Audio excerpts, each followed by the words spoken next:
মুম্বাইয়ে থাকি আর পাও বানাতে পারবো না, তা কি কখনো হয়? Welcome to everything in one platter. আজকে আমরা বানাবো মিনি পাও।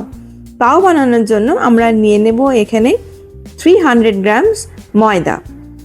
এর মধ্যে দিয়ে দেব আমরা 1 টেবিল স্পুন ইস্ট। আমি এখানে ইনস্ট্যান্ট ড্রাই ইস্ট ইউজ করেছি, সেই জন্য এটাকে অ্যাক্টিভেট করার দরকার নেই, ডাইরেক্টলি ইনগ্রেডিয়েন্টসের সাথে ইউজ করতে পারবো। সাথে দিয়ে দেবো 1 টেবিল স্পুন পাউডার সুগার আর হাফ টিস্পুন সল্ট। সব কিছু একটু মিশিয়ে নিয়ে এবারে উষ্ণ গরম দুধ দিয়ে এটাকে মাখবো। প্রথমে একবারই দুধ আমরা ইউজ করব না, একটু একটু করে দেব। এখানে আমি 90 ml দুধ ব্যবহার করেছিলাম। এরপরেও আমি কিছুটা জল ব্যবহার করব, উষ্ণ গরম জল, এবং সেটা অল্প অল্প করে দেব। এখানে যে ডোটা আমরা বানাবো সেটা কিন্তু রুটি বা পরোটার আটার থেকে অনেকটাই নরম হবে এবং বরং স্টিকি হবে। প্রথমে এটা প্রচণ্ড স্টিকি হবে যখন হাত দিয়ে মাখবো, কিন্তু আস্তে আস্তে ঠিক হয়ে যাবে। 5-7 মিনিট মেখে নেওয়ার পরে দিয়ে দেব 1 table spoon soft butter. Butter দিয়ে মাখার সময় স্টিকিনেসটা অনেকটাই কমে যায় এবং মাখতেও সুবিধে হয়। এখানে একটা টিপস বলে রাখি, যদি আটা মাখার সময় মনে হয় যে আটা খুবই স্টিকি হয়ে গিয়েছে, তখন কিন্তু আপনারা এখানে কোনো ময়দা বা আটা দেবেন না। হাতে তেল বা বাটার লাগিয়ে নিয়ে আপনারা ডোটা মাখতে থাকবেন।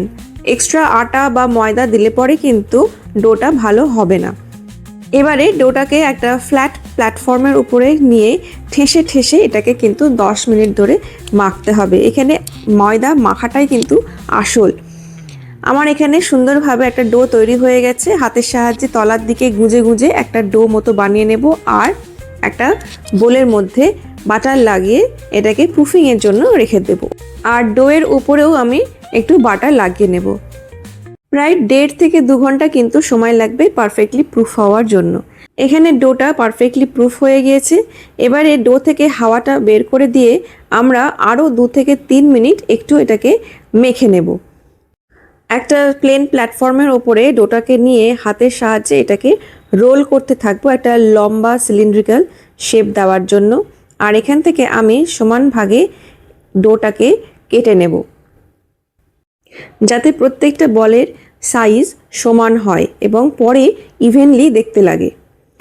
এবারে একটা বলকে আমি নিয়ে হাতের সাহায্যে পেছন দিকে টাক করতে থাকবো টেনে টেনে এবং একটা গোল শেপ দিয়ে দেব। এখানে আমার সবগুলোই করে নেওয়া হয়েছে। এবারে আমি আমার এয়ার ফ্রায়ারে প্রত্যেকটা বলকে একটা একটা করে একটুখানি গ্যাপ দিয়ে সাজিয়ে দেব। একেবারে গায়ে গায়ে লাগাবে না, যাতে পরে প্রুফ হয়ে গেলে এটা কিন্তু অনেকটাই ফুলবে। আর এবার এটাকে ঢেকে দিয়ে আরও 1 ঘন্টার জন্য প্রুফিংয়ে রেখে দেবো। 1 ঘন্টা পরে আমাদের বলগুলো ডাবল হয়ে গেছে সাইজে। উপরে এবারে একটু দুধ মিল্ক ব্রাশ করে নেব, এতে করে পাওয়ের যে কালারটা ওপরে সেটা খুব সুন্দর একটা ব্রাউনিশ লালচে কালার আসে। আমরা যেহেতু এয়ার ফ্রায়ারে পাও বানাবো, সেই জন্য এয়ার ফ্রায়ারকে প্রথমে সেট করে নেব 10 মিনিটের জন্য 180 ডিগ্রি সেন্টিগ্রেডের জন্য। প্রথমে প্রিহিট হবে, তারপরে আমরা এই ডোগুলোকে দিয়ে দেব। আর এই পাওগুলো আমরা এয়ার ফ্রায়ারের বেকিং মোডে বেক করব। 10 মিনিট পরে যখন চেক করব, আমাদের মিনি পাও একদম রেডি হয়ে গেছে, খুব সুন্দরভাবে ফুলেছে। আর সঙ্গে সঙ্গেই কিন্তু আমাদের এখন উপরে বাটার ব্রাশ করে দিতে হবে, যাতে পাওগুলো নরম থাকে। পাওয়ের উপরের কালারটাও আমাদের খুব ভালো এসেছে, প্রত্যেকটা পাও খুব সফট হয়েছে। এটা কিন্তু এখন ঠান্ডা হওয়ার জন্য রেখে দিতে হবে, তারপরেই উপরটা সফট হবে। সঙ্গে সঙ্গে কিন্তু এটাকে বের করা যাবে না। কমপ্লিটলি ঠান্ডা হয়ে যাওয়ার পরে আমাদের পাওগুলো খুব সফট হয়ে যাবে আর প্রত্যেকটাই সুন্দরভাবে আমাদের তৈরি হয়ে গেছে। আমরা একটা ভেঙে দেখব যে কেমন হয়েছে ভেতরটা।